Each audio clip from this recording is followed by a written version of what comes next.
찬송가 183장 부르면서 주일 예배 드리겠습니다. 빈들의 마른 풀같이 시들은 나의 영혼, 주님의 약속한 성령 간절히 기다리네. 가물함의 마른 땅에 단비를 내리시듯 성령의 단비를 부어 새 생명 주옵소서.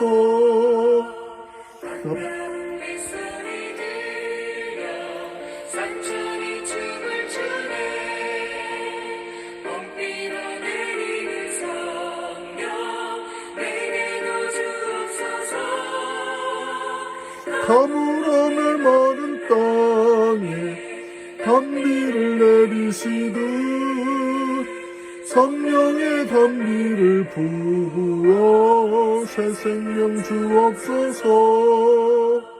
참되신 사랑의 언약 어길 수 있사오랴. 오늘의 흡족한 은혜 주실 줄 믿습니다. 가물함의 마른 땅에 단비를 내리시듯 성령의 단비를 부어 새 생명 주옵소서.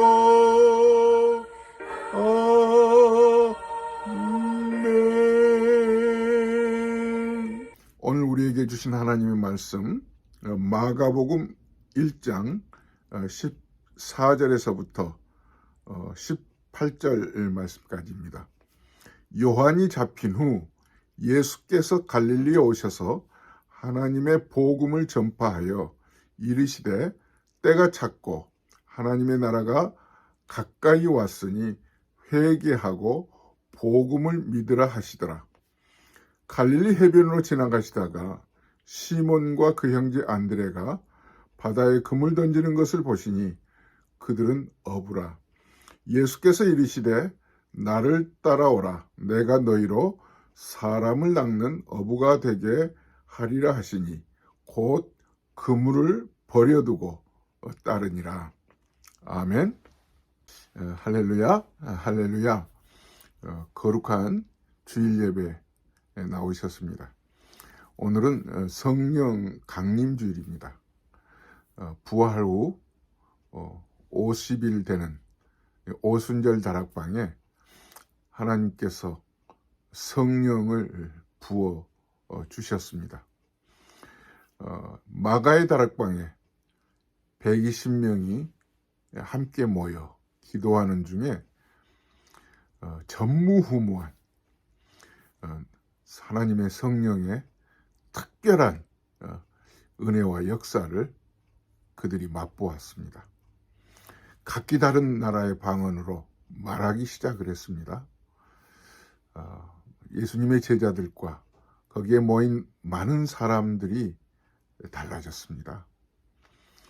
새로운 복음의 역사를 이루기 위해서 마음의 다짐과 각오를 새롭게 했습니다. 그 이후에 사도행전과 많은 서신들을 통해서 하나님의 복음의 그런 확장이 각기 다른 지역에 많은 일꾼들을 통해서 그 사명이 감당되고 또 이루어지는 것들을 우리가 보게 되었습니다. 마찬가지로 이 시대를 살아가는 우리 모두도 하나님의 특별한 성령을 통하여 우리가 회개하고 주의 복음을 믿고 하나님의 나라 확장에 열심을 다하고 있습니다. 이 오순절 다락방에서 맛본 것처럼 우리 모두도 이런 그 은혜들 힘입어서 우리의 작은 단위로는 가정에서 또 교회에서 일터에서 무엇을 쫓든지 하나님이 기뻐하시는 일에 힘써 섬기며 수고할 수 있기를 주의 이름으로 축원합니다. 아멘. 드디어 예수 그리스도를 통해서 하나님의 복음이 증거되기 시작합니다. 그 때와 그 장소가 오늘 14절에 기록되고 있죠. 언제 예수 그리스도를 통해서 하나님의 복음이 증거되기 시작했습니까? 세례 요한이 잡힌 후. 하나님의 계획은 우리의 생각을 뛰어넘습니다.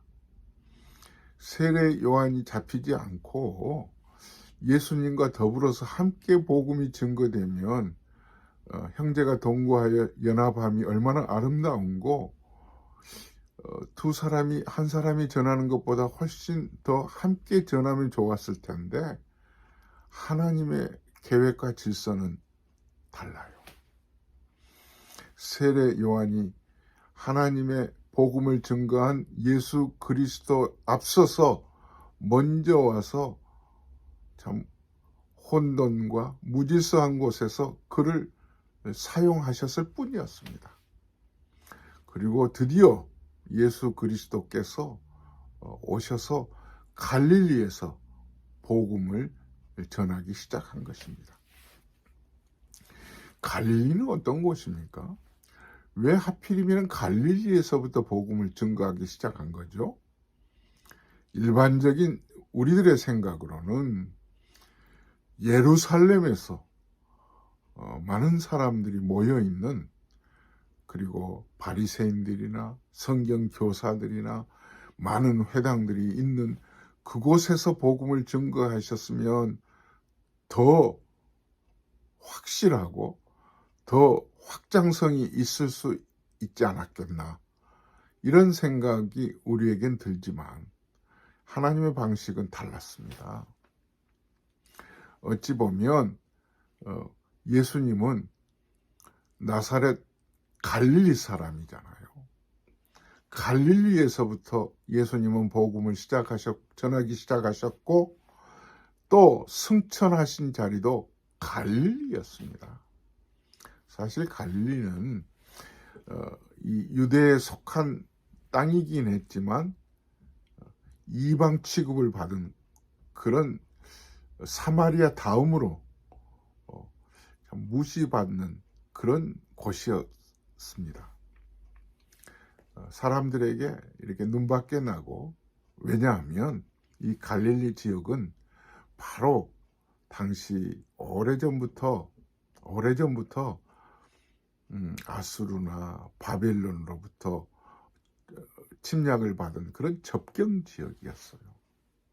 이 이방 취급을 받았던 그 갈릴리 사람들에게 예수님은 마음을 여셨어요.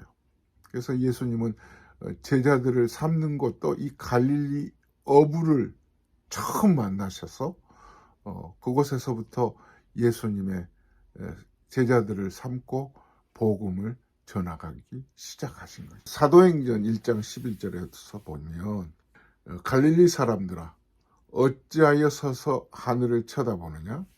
너희 가운데서 하늘로 올리우신 이 예수는 하늘로 가심을 본 그대로 오시리라 하였느니라. 그러니까 이방 취급을 받았던 갈릴리에 가셔서 복음을 전했던 예수님께서 갈릴리 사람들이 본 그대로 승천하셔서 다시 오마고 말씀하신 것입니다. 이 성령 강림 주일을 맞아서 저와 여러분들에게 주신 은혜가 바로 이 점입니다. 나에게까지도 복음을 전해주시기 위해서 갈릴리로 오신 예수님. 그래서 나에게 복음을 전해주심으로 성령의 충만한 은혜를 입도록 허락해 주신 그런 주님의 은혜가 얼마나 크고 놀라운지요. 아멘. 이 은혜를 누리는 우리 모두에게 하나님의 풍성한 성령 강림이 있기를 주의 이름으로 축원합니다. 자, 그런데 이 복음이 누구의 복음이에요? 우리 지난 시간에도 잠깐 말씀을 드렸지만 하나님의 복음이에요. 복음이라고 하는 단어는 누구에게만 쓰여진 그런 시대였습니까?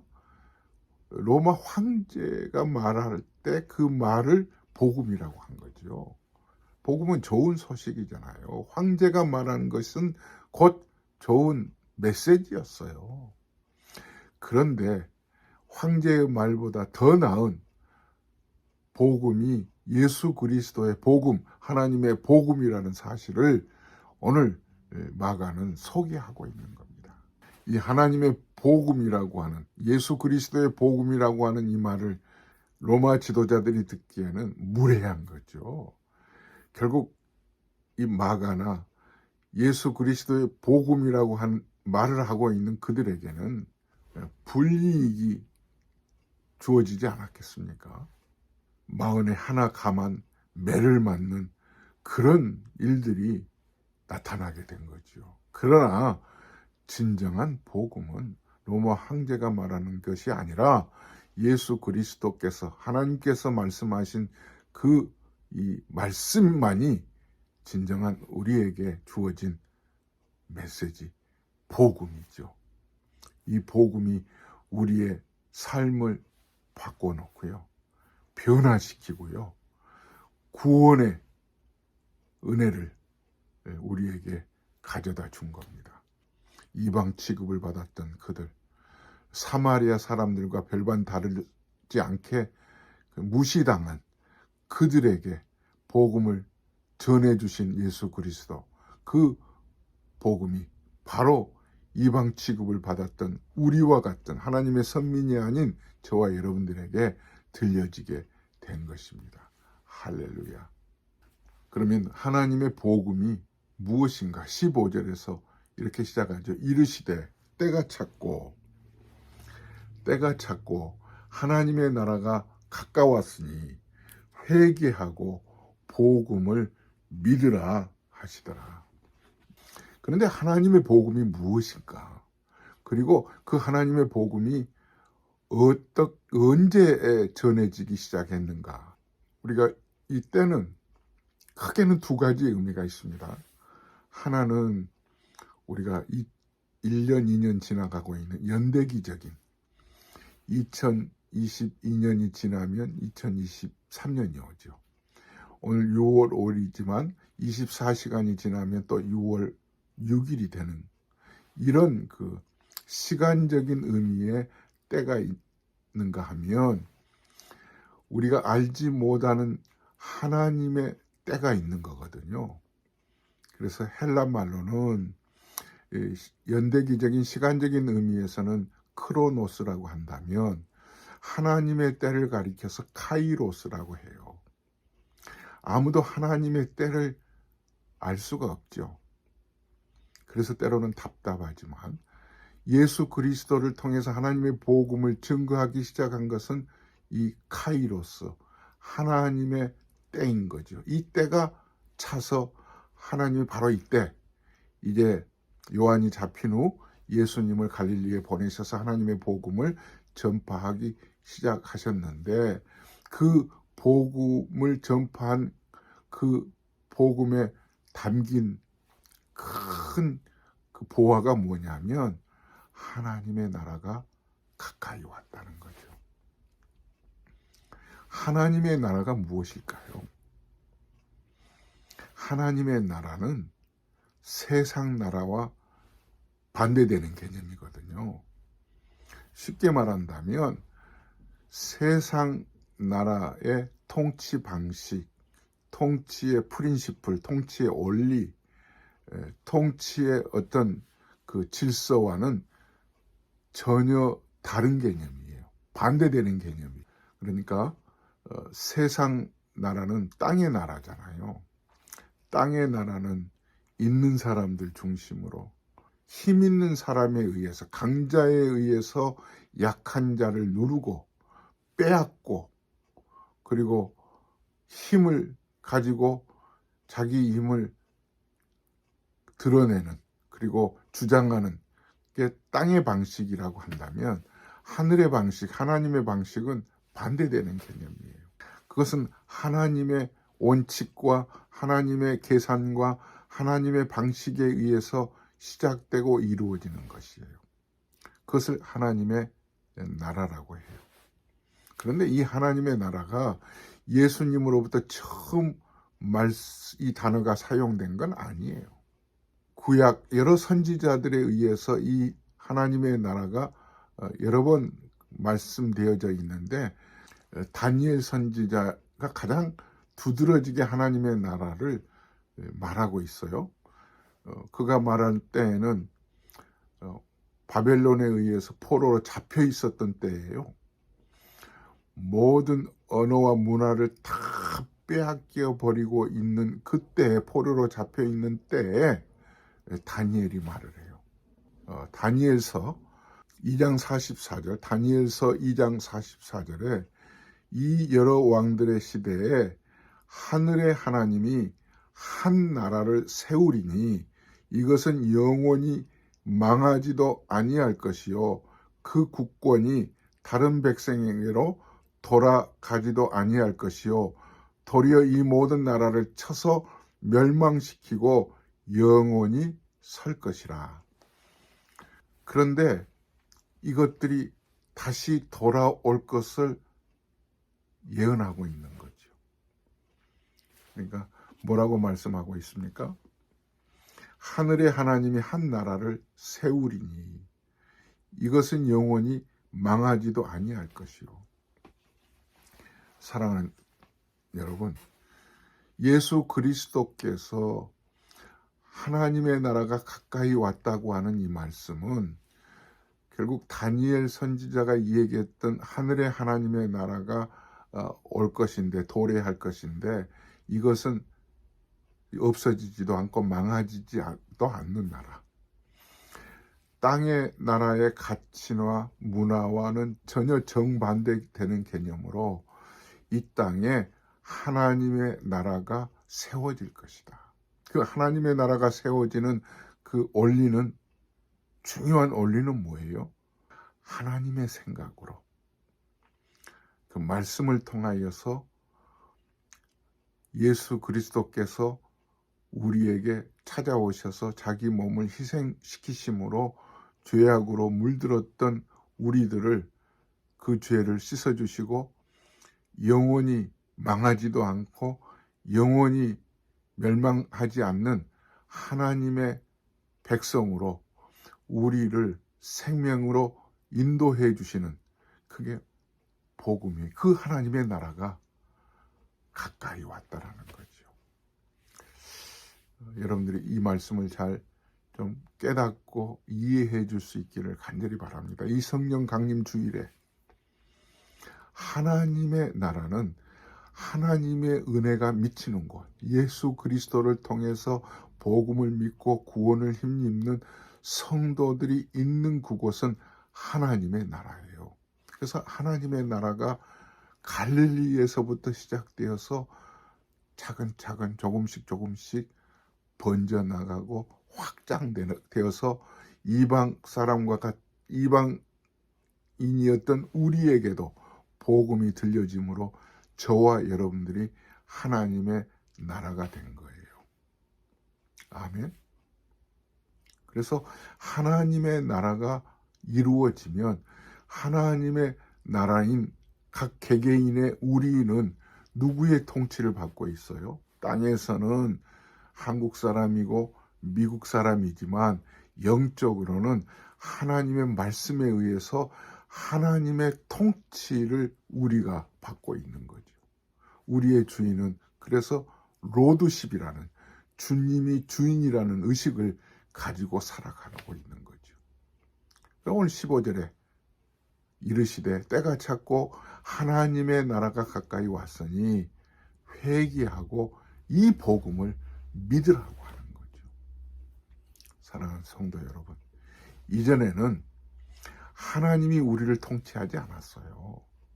율법이 통치를 했고 사탄이 우리를 흔들어대고 죄가 우리를 다스리고 있었지만, 이제 예수 그리스도를 통해서 죄를 씻음받고 은혜 아래 있게 됨으로 인하여서 하나님의 말씀이 주인되고 말씀이 다스리는 우리 개개인이 하나님의 나라가 이루어지고 공동체가 하나님의 나라가 서게 되는 거죠.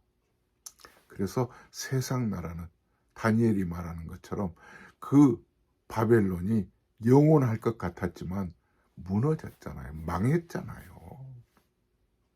마찬가지로 사탄이 다스린 우리의 죄 아래, 우리가 죄 아래에 있었는데 그 죄가 영원히 우리를 흔들어 댈 것 같았는데 하나님의 방식은 그게 아니었죠. 하나님의 원리는 우리 죄로 물들어 있는 우리를 용서해 주시기 위해서 십자가 짓도록 예수님을 보내주신 거잖아요. 그 예수님이 갈릴리에서 십자가 지로 오신 그 예수님이 복음을, 하나님의 복음을 전파하기 시작한 거죠. 그러니까 회개하라. 그리고 주 예수를 믿으라고 한 것 아니겠습니까? 아멘. 그 일을 위해서 예수님께서 갈릴리에서 함께 그 일을 시작하시려고 그 일을 시키시기 위해서 제자를 부르시고 계신 거죠. 그래서 그들을 부르시면서 고기 잡는 그 어부들을 부르셔서 말씀하시기를 내가 너희를 사람 낚는 어부가 되게 하겠다 이렇게 말씀하신 겁니다. 사람 낚는 어부에 대해서는 다음 시간 말씀하기로 하고요. 오늘 크게 두 가지 말씀을 드렸습니다. 하나는 갈릴리에서 예수 그리스도께서 나사렛 갈릴리 사람으로 갈릴리에서부터 복음을 전하기 시작하셨고 마침내 예수님의 사역은 갈릴리에서 마치고 승천도 갈릴리에서 하셨다고 말씀드렸어요. 그리고 그 하나님의 복음이란 무엇이냐? 하나님의 나라가 가까이 왔다라고 하는 하나님의 나라의 개념을 말씀해 주고 있는 거죠. 그 하나님의 나라는 망하지 않는 나라, 땅의 질서와 가치와 원리에 의해서 이루어지는 것이 아니라 정반대로 하나님의 가치, 하나님의 원리, 하나님의 질서에 의해서 다스려지는 나라. 그것은 십자가를 지시고 그 십자가를 통해서 구속받은, 구원받은 백성 한 사람 한 사람에 이루어진 하나님의 힘에 의해서 통치가 다스림을 받는 그 사람이 하나님의 나라가 된 거죠. 땅의 개념은 힘 있는 미국이 다스리고 있는 그 땅이 미국의 통치를 받는다면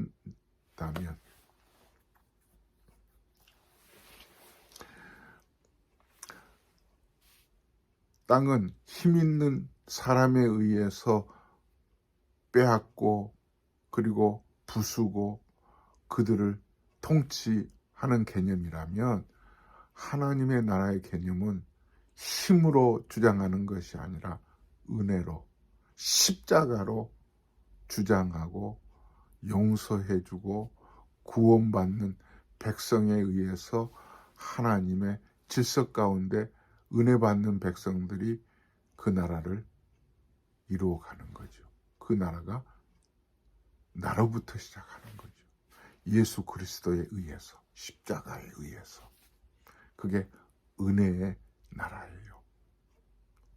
이전에는 죄 구속받은 것처럼 포로로 잡혀있던 바벨론 포로로 잡혀 있었던 그 다니엘에 의해서 하늘의 하나님의 나라는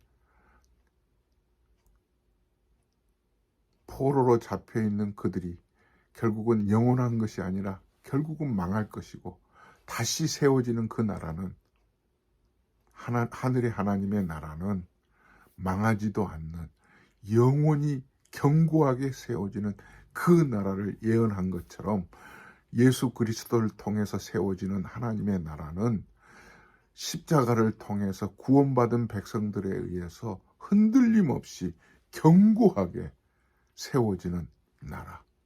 하나님의 말씀에 의해서 다스림을 받고 하나님의 은혜에 의해서 굳건하게 세워지는 그 나라.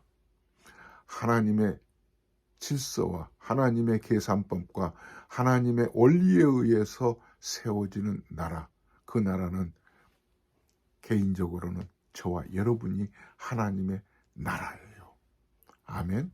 그 나라가 굳건하게 세워져서 하나님의 은혜의 질서 가운데서 세워가는 놀라운 하나님의 통치에 의해서 쓰임받는 저와 여러분 되실 수 있기를 주의 이름으로 축원합니다.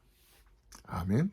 하나님 아버지, 죄의 구속을 받았고 죄 아래에서 영원히 멸망받은 마치 바벨론의 포로로 잡혀 있었던 것처럼 땅을 빼앗겨버리고 언어와 모든 자기의 생각을 펼칠 수 없는 완전히 부서지고 망가진 그런 석국이었었던 그때 망하지도 않고 영원히 세워지는 하늘의 하나님의 나라를 예언했던 다니엘처럼 예수님께서 이 땅에 오셔서 갈릴리에서부터 그 하나님의 나라를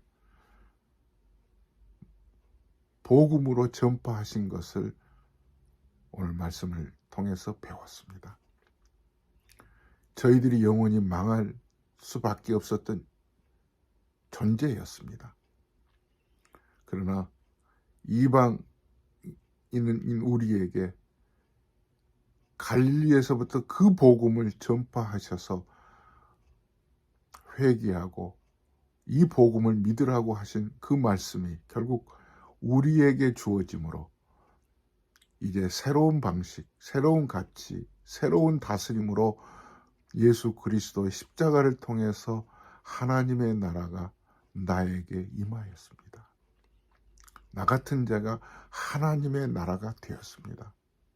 나를 통해서 하나님의 복음의 역사가 망하지도 않고 견고하게 세워지는 그 하나님의 다스림에 의해서 세워져 가는 우리의 가정, 우리의 교회, 우리의 사회가 되어져서 조금씩 하나님의 가치에 의해서 밝혀지고 어둠이 복음에 의해서 불을 밝히고 하나님의 다스림이 점점 퍼져나가는 그런 나라가 세워져 갈 수 있도록 나를 사용해 주시옵소서. 우리 구주 예수님의 이름으로 기도드립니다. 이제는 우리 주 예수 그리스도의 크신 은혜와 하나님 아버지의 무한하신 사랑하심과 성령님의 감동 감화 충만하신 역사가 이 기적과 같은 하나님의 나라를 나에게 전해주신 것을 기억하며 그 가치와 그 원리에 의해서 쓰임받기로 다짐하는 모든 성도들 머리 위에 영원토록 함께 계실지어다. 아멘. 주 안에서 사랑합니다. 샬롬.